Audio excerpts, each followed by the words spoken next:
Mr. President, I rise tonight to speak of the Children's Health Insurance Program and the debate we're having here in the Senate, and I appreciate what my colleague from Ohio just spoke of, the tremendous trauma that's been caused across the country with this terrible recession so many families are living through. And I appreciate the fact that he reminded us about what's been happening in our states, in our communities, as a result of this economic horror that so many families are living through.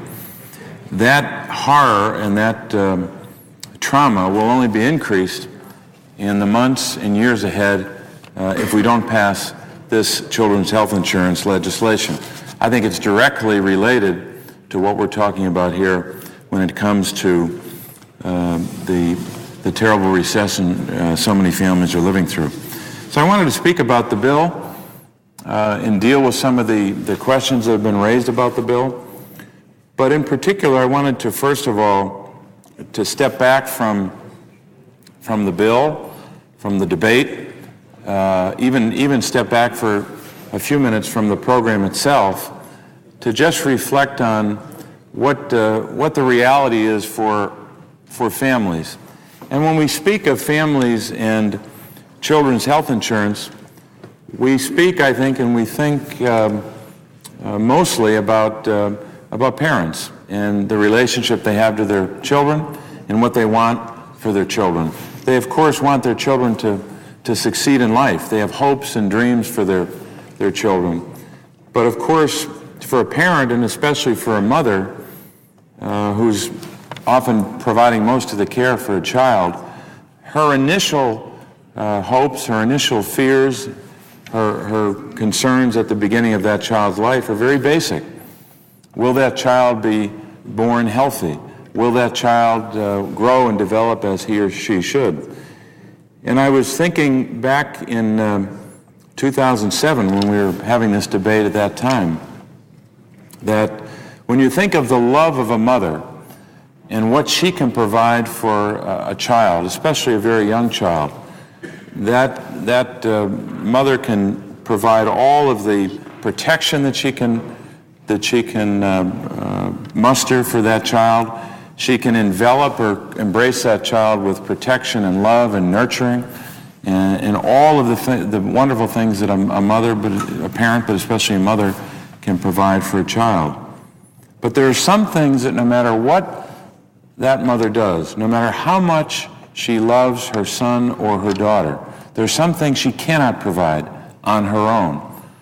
She can't provide health insurance on her own. She can't provide medical care if she's not trained in that profession as a doctor or a nurse. So there are a lot of mothers out there who have children that they worry about every day of the week. They go to bed worrying about whether or not that child has a problem in the middle of the night or some kind of a health care challenge in the middle of their day. What will happen to that child? So when we're thinking about this debate and thinking about this issue, we should think about the love of a mother and what she can and cannot provide. That's one of the reasons why, as a country, we come together to solve problems like this. We know that an individual person can't build a road, so we come together and provide public resources to build a road. We know that one person or one family can't provide law enforcement protection, so we all contribute to that. And the same is true on health care.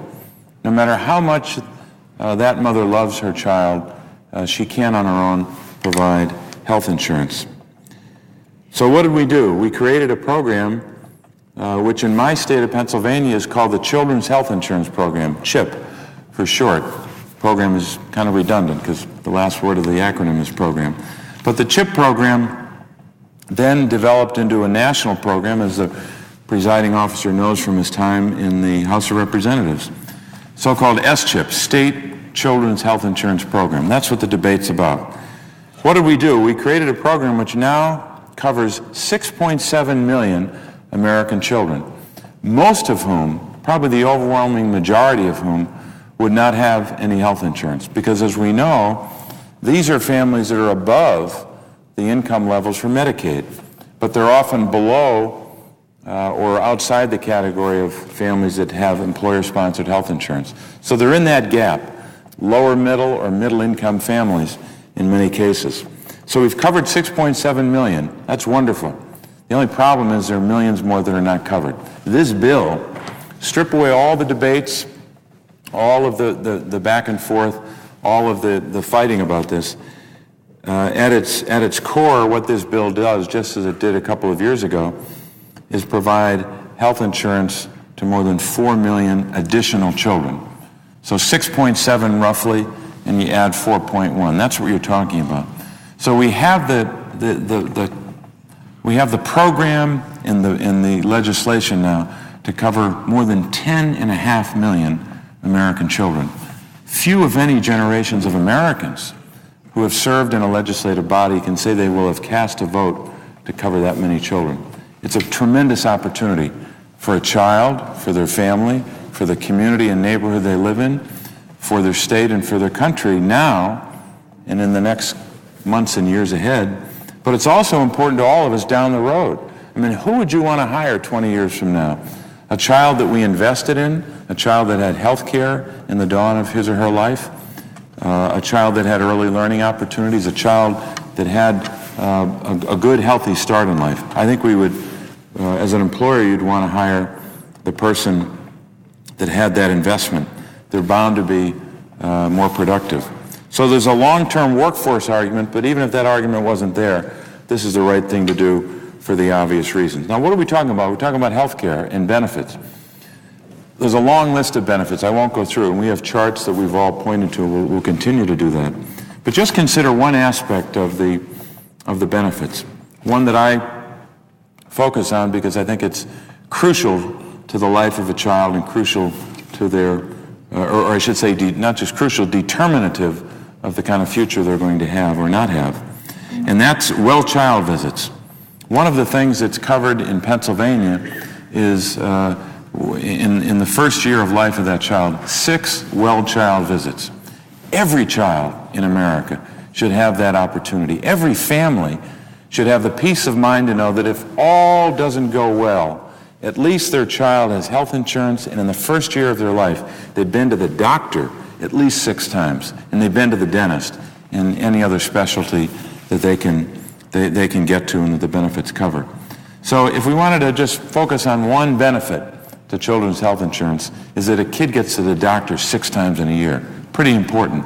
And I'm not a doctor, but we all know the benefit as parents and as legislators from our work. Another aspect of this that doesn't get a lot of attention, when people hear about a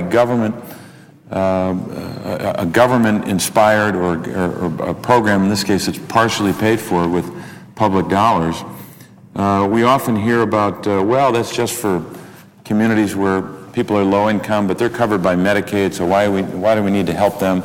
It doesn't help people kind of across the length and breadth of the country, that it's somehow targeted to one group, and therefore it's not good for everyone. Well, I just made the case about the workforce long term, but one aspect of this in terms of a group of children that are often not in the headlines, but benefit directly and are reliant upon the Children's Health Insurance Program and the Medicaid program for children from poorer families, are rural children.